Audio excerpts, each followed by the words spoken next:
আমার চোখে দেখা আছে, লেখা আছে। ফেরেশতা বলে আমাদেরকে অনুমতি দেন না, কিন্তু কোরবান যাও আল্লাহ আমাদেরকে চিন্তার সুযোগ দিছেন। জীবন যতটুকুই দিয়া থাকেন পুরাটাকেই সুযোগ হিসাবে দিছেন। ইচ্ছা করলে আমি যেই কোনো মুহূর্তে ব্যবহার করতে পারি। যদি যেই কোনো মুহূর্তে ব্যবহার করতে না পারতাম তাহলে এই হাদিস কোনোদিন আসতো না। ইয়াবসুতু ইয়াদাহু নাহারান হাত্তা ইয়াতুবা মাসিআল লাইল। আল্লাহ বলে সারাদিন হাত তুমি দোকান খোলা কাস্টমারের জন্য বসে থাকো, তুমি ফ্যাক্টরি খোলা প্রোডাকশনের জন্য বসে থাকো, তুমি অফিসে মাসের শেষে বেতন পাওয়ার জন্য বসে থাকো, তুমি আদালতে অন্য কারণে বসে থাকো। ও মানুষ, তুমি দুনিয়ার পিছে দৌড়াইতে থাকো যে বিকাল বেলা কিছু মিলবে, মাসের শেষে কিছু মিলবে। আমি আল্লাহ সারাদিন হাত প্রসারিত করে বসে থাকি যে কেউ আমার হাতে হাত দিয়া তওবা করবে। ফিরে আসার জন্য আমি বসে থাকি যে কেউ ফিরে আসে কিনা, চিন্তার বিকাশ ঘটলো কিনা, নারী ফিরে আসে কিনা, পুরুষ ফিরে আসে কিনা। আবার শুধু দিনে না, ইয়াবসুতু ইয়াদাহু লাইলান হাত্তা ইয়াতুবা মাসিআন নাহার। রাত্রে হাত প্রসারিত করে বসে থাকেন। আমি তো বলি দিনটা তো পুরা হাত প্রসারিত রাখেন, রাত্রে তো পুরাটা প্রসারিত রাখতে পারেন না, একটা পর্ব পর্যন্ত রাখেন।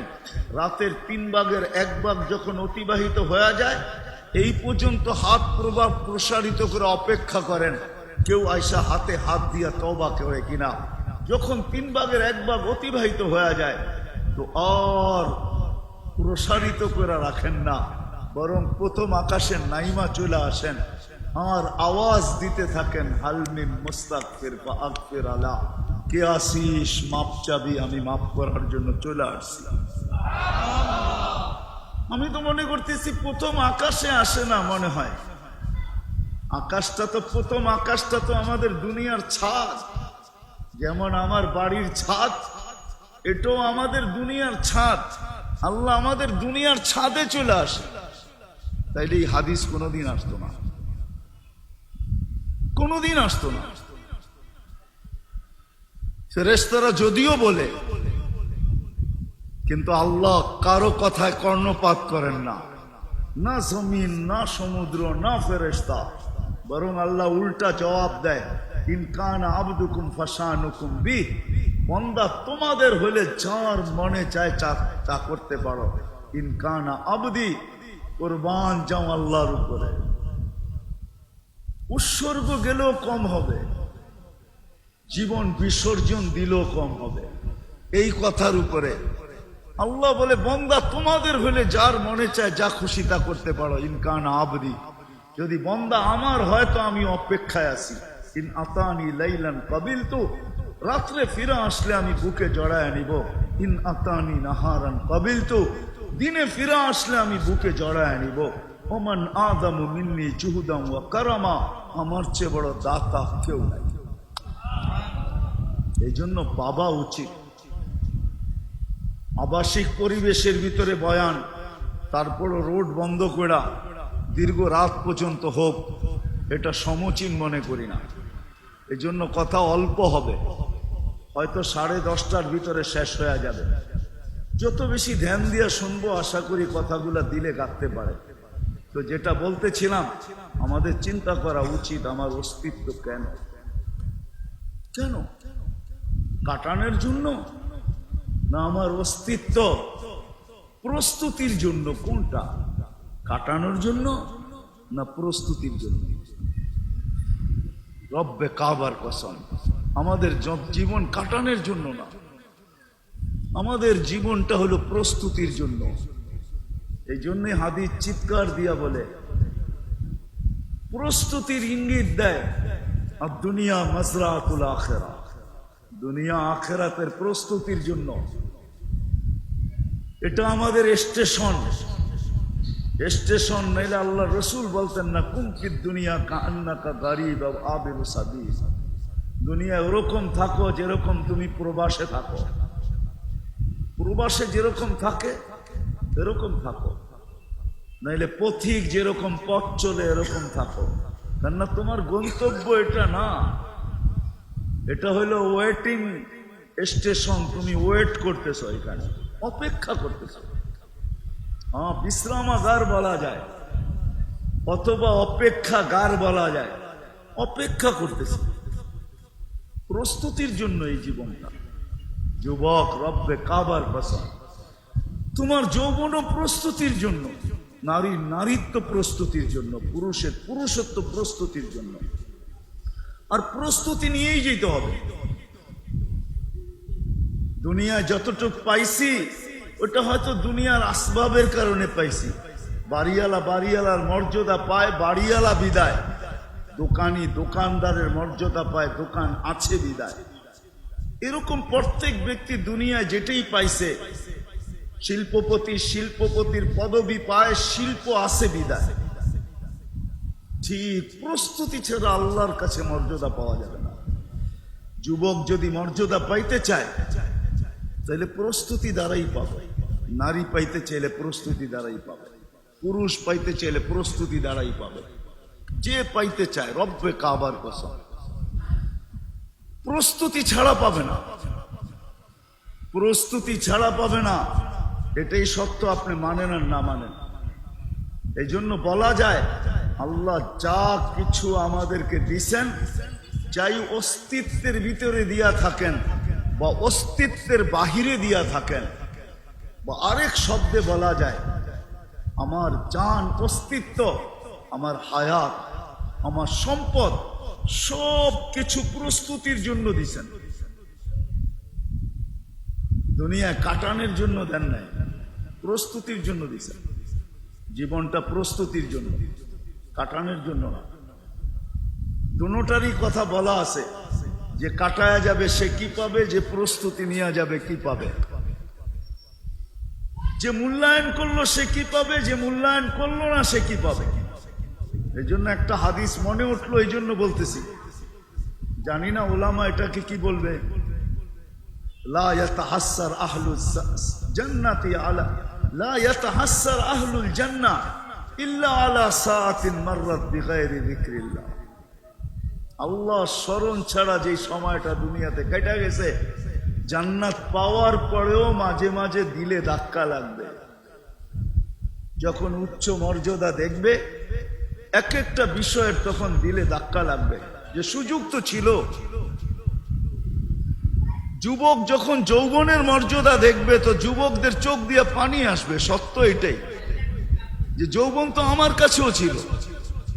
তো জীবনটা আসলে প্রস্তুতির জন্য, এটাই চিন্তা করাইতে চাইতেছি।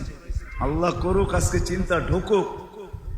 রব্বে কাবার কসম, আপনি কিচ্ছু যদি নাও করতে পারলেন, কিচ্ছু করতে পারেন না, কিন্তু ডেলি বসে যদি 2 মিনিট চিন্তাও করতে পারেন যে আমার জীবনটা তো গড়ার জন্য ছিল, আমি তো গড়তে পারি নাই কিছু, আর ভিতর থেকে যদি একটা আহ বাহির হয়, আহ যে হায় করলাম কি, হায়, তো আমার বিশ্বাস হায় করলাম কি, হায় বলতে দেরি।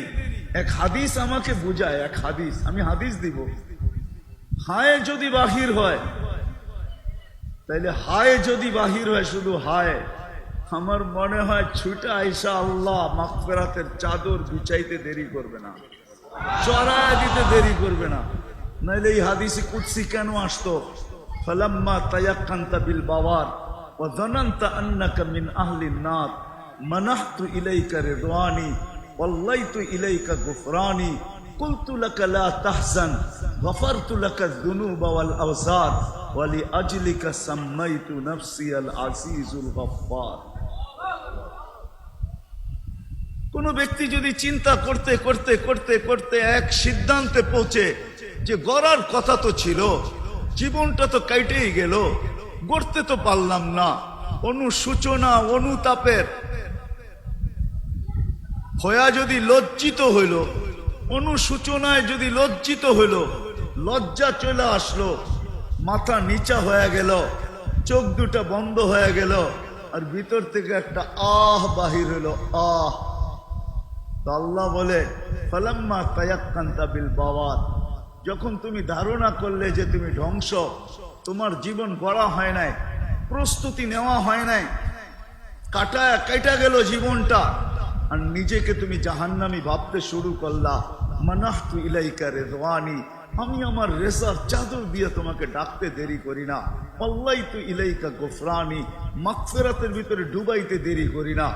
আর ছুটা আইসা কুদরতি হাত পিঠে রেখা এই কথা বলতে দেরি করি না। লা তাহজান, চিন্তার কোনো কারণ নাই।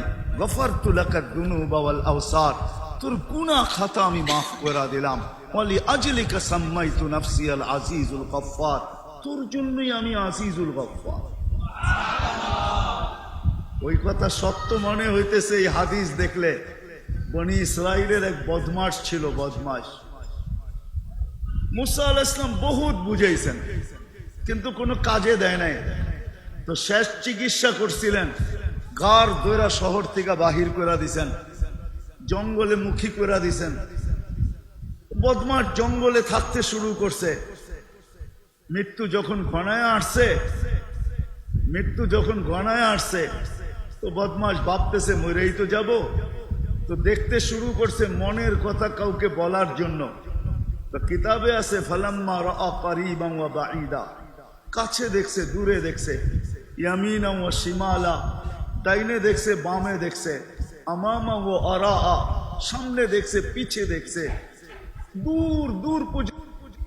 তো ফালাম্মা রাআল উফুক, উপর দিকে মুখটা করে একটা চিৎকার দিছে, ইয়া মান লা তাদুররুহুদ দুনুব ওয়ালা তানফা।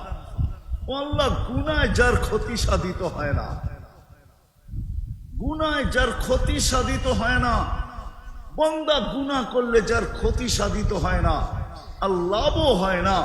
ওয়ালা তানকুসুহুল মাগফিরা, মাফ করে দিলে যার ভান্ডারে কমে না। ফাআরা আমুতু ফরিদান ওয়াহিদা, তাকায় দেখ আমি একা একা পড়া মরতেছি। ওয়া আনতা কুলতা আনতাল গফুরুর রহিম, আর আপনি বলতেছেন আপনি গফুরুর রহিম। আমাকে যদি মাফ না করলেন, তো আপনি আমার জন্য গফুরুর রহিম হইলেন তো হইলেন কখন? আর আপনি গফুরুর রহিম হইয়া আমার লাভ হইল তো হইল বা কি? চিৎকার দিতে দেরি দিয়া রু বাহির হয়ে চলে গেছে। আল্লাহ মুসা আলাইহিস সালাম কাছে ওহী পাঠাইছে, মুসা যাও, আমার বন্ধু মারা গেছে, জানাজা পড়াইতে হবে। তো বলছে জানাজা পড়াবো বটে, কিন্তু একা তো পড়ানো যাবে না। তো বলছে বনি ইসরায়েলকে নিয়ে চলো। বনি ইসরায়েল তো ওই জাতি যারা ক্যাশ না পাইলে, কিছু ক্যাশ না পাইলে যাবে না। ক্যাশ বুঝেন? মগজ সোয়াব যদি না পায় তাহলে যাবে না। আল্লাহ জোশে চলে আসছে। আল্লাহ বলে বলো আমার ওলির জানাজায় যে শরীক হবে ওকে মাফ করে দেব। বাদ যেমন কথা তেমন ঘোষণা চলছে। জঙ্গলে যা দেখে বদমাশ মরা পড়া আছে। বনি ইসরায়েল তো ছিলই এরকম, সব মুসা আলাইহিস সালামকে চাইতা ধরছে যে বদমাশ আবার ওলি হইল কি করে? জীবনে বহুত খেলছেন আপনি আমাদেরকে নিয়ে, এটা কি শেষ খেলা? কেন অনেক খেলছেন আপনি আমাদেরকে নিয়ে, 40 বছর মরুর ভিতরে কাটাইছি, অনেক খেলছে না? দরিয়া নীল পার হইতে হয়েছে, ফেরাউন পিছে ধাওয়া করছে, আমাদের 5,70,000 লোক, 85,000 লোক মারা গেছে। এটা কি শেষ খেলা? মুসা আলাইহিস সালাম উপরের দিকে দেখতেছে যে আল্লাহ কোথায় না ফাঁসাইলা। আল্লাহ পরে ওহী নাযিল করছে, মুসা পুরা চিত্র এটা, তুমি বনি ইসরায়েলকে জিজ্ঞাসা করো, এই চিৎকারের পরে আমি কি জবাব দিব? তো বনি ইসরায়েল বলতেছে সাদাকতা ইয়া রব, রব আপনি সত্য সিদ্ধান্ত করছেন, সত্য এটাই। জীবনটা জীবনটা জীবনটা জীবনটা জীবনটা কাটায় গেলে হবে না, প্রস্তুতি নিয়ে যাই। আসেন আজকে ভাবি, এটাই আমার কথার প্রথম এটাই ছিল যে আমাদের সবার চিন্তা করা উচিত, আমার এই অস্তিত্বটা কেন, এটাকে এরকম লালন পালন কেন, এটাকে এরকম সুরক্ষা কেন, আল্লাহ এরকম ভাবে লালন পালন করতেছেন কেন? যত গিঞ্জি এলাকায় থাকুক না কেন, অক্সিজেন পৌঁছাইতে কোনো সময় ত্রুটি করেন না। 550 লিটার যেরকম জায়গায় থাকুক না কেন, যতই নিম্নমানের বস্তি হোক, তার কিডনিকেও ডেলি 36 বার ডায়ালিসিস করতে দেরি করেন না। ডেলি 1,60,000 বার শ্বাস প্রশ্বাস নিতে ব্যাঘাত ঘটান না। আধা সেকেন্ডের ভিতরে দূষিতটাকে আমার নাকে যেটা ছাড়লাম, এই দূষিতটাকে আমার নাকের থেকে দূরে সরায়া পিউরটা টাইনা আমার নাকের নিচে দিতে দেরি করেন না। এ তো 3টা দেখাইলাম। আমার অঙ্গ প্রত্যঙ্গ গুলাকে কুদরত দ্বারা পরিচালিত করতে দেরি করেন না। এছাড়াও হাজারো জিনিস আছে, করতে দেরি করেন না। কেন করেন?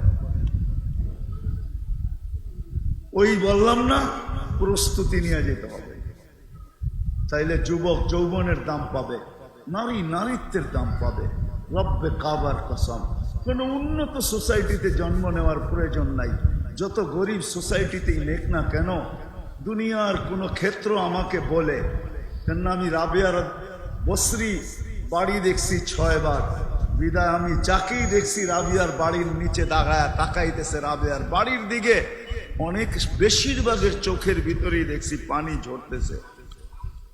জিজ্ঞাসা করে দেখছি, তুমি কাঁদো কেন?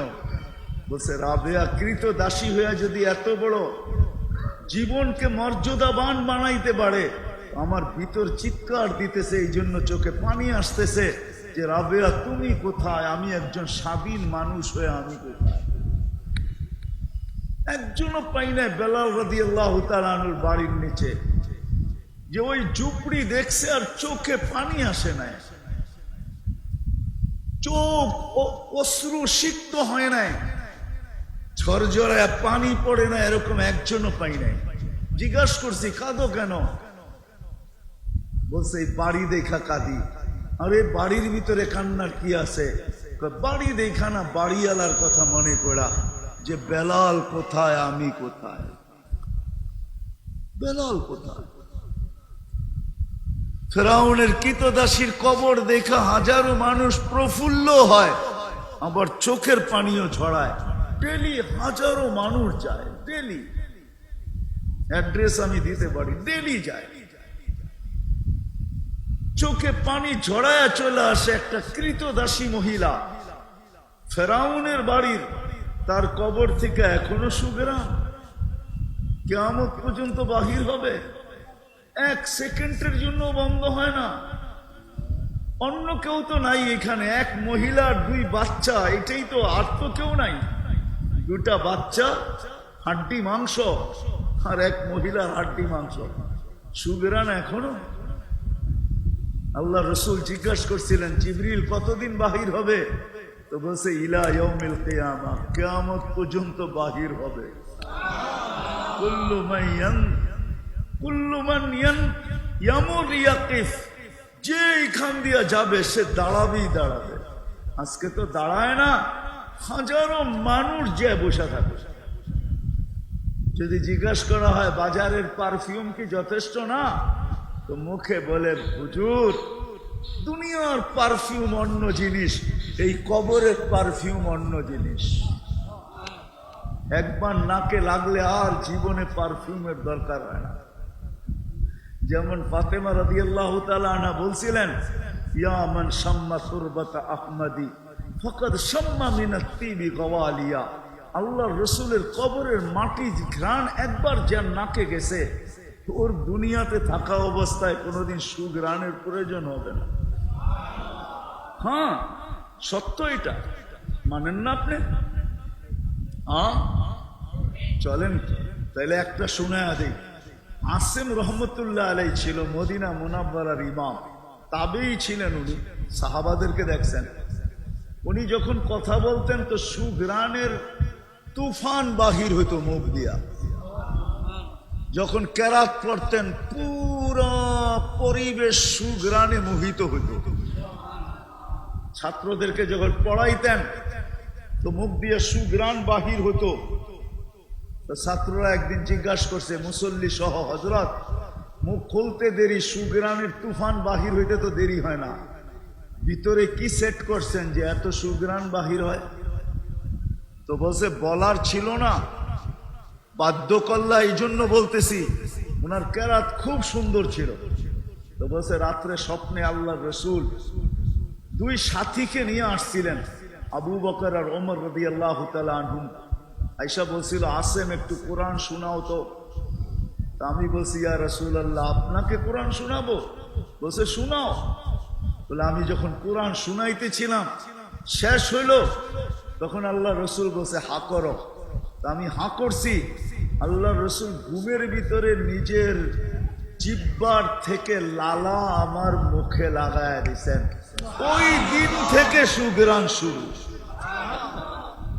যদি স্বপ্নের লালায় সুগ্রাণ হয়, যেই মাটির সাথে শরীর মিলা আছে, ওই মাটির সুগ্রাণ কিরকম? তাহলে তো ফাতেমা রাদিয়াল্লাহু তাআলা আনহার কথা সত্য। বিদায় আসেন, গুছায় নিয়ে আসি। আল্লাহ করুক আজকে আমাদেরকে চিন্তা করার তৌফিক দে যে আমার অস্তিত্বটা কেন। এই এলাকার যুবকদেরকে আল্লাহ চিন্তা করার তৌফিক দেন যে সে ভাবুক যে আমার যৌবন কেন, নারী ভাবুক আমার নারীত্ব কেন, পুরুষ ভাবুক আমার পুরুষত্ব কেন। কেন আল্লাহ অস্তিত্ব দিলেন আমাকে? জীবন কি কাটায় যাওয়া না গইরা যাওয়া? কোনটা উদ্দেশ্য? রব্বে কাবার কসম, গইরা যাওয়া ব্যতীত, খোদার কসম, গইরা যাওয়া ব্যতীত দুনিয়ায় পজিশন পাইলেও পাওয়া যেতে পারে, দুনিয়ায় পজিশন পাইলেও পাওয়া যেতে পারে, কিন্তু রব্বে কাবার কসম, যে আল্লাহ সৃষ্টির শ্রেষ্ঠ হিসাবে আমাদেরকে অস্তিত্ব দিচ্ছেন, ওই আল্লাহর কাছে পজিশন পাওয়া যাবে না। আল্লাহর কাছে যদি পজিশন পাইতে হয়, যুবক যদি যৌবনের মূল্য পাইতে চায়, নারী যদি নারীত্বের মূল্য পাইতে চায়, যদি বলেন যুবকের যৌবনের মূল্য কি, তাহলে আমি দুই একটা দেখাই যে যৌবনের মূল্য কি, দেখি যুবকরা বোঝে কিনা। যৌবনের মূল্য কি? প্রথম একটা দেখাই যৌবনের মূল্য কি। জি বলছেন, লাউলা শাবাবা কুশা, যেই যুবক